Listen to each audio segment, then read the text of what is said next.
घमंडी गधे की कहानी। एक समय की बात है। दो व्यापारी जंगल से गुजर रहे थे। एक जुआरी था और दूसरा लोहे का व्यापारी। दोनों के पास एक एक गधे भी थे।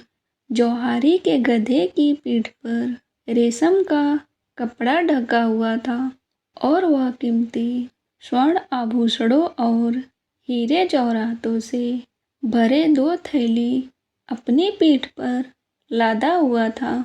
वहीं लोहे के व्यापारी के गधे की पीठ पर साधारण कपड़ा था और वह लोहे की छड़ अपनी पीठ पर लदे हुए था।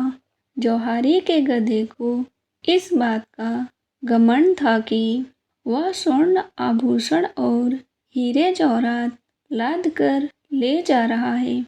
वह बार बार अपनी बातों से लोहे की व्यापारी के गधे को नीचा दिखा रहा था। लोहे के व्यापारी के गधे को बहुत बुरा लग रहा था, लेकिन वह चुपचाप जौहारी के गधे की बातें सुन रहा था।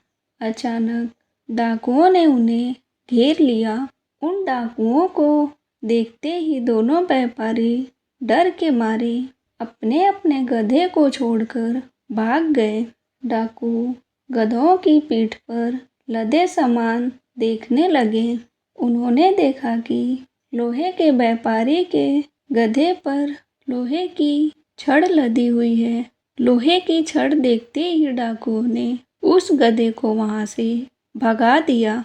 जौहारी के गधे की पीठ पर कीमती सामान था। उन्होंने उसे पकड़ लिया और उसकी पीठ से कीमती सामान निकालने लगे।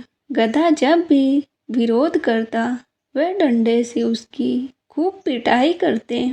घमंडी गधे को उसकी घमंड का फल मिल गया था। कभी भी घमंड नहीं करना चाहिए। कभी ना कभी घमंडी का घमंड टूट ही जाता है।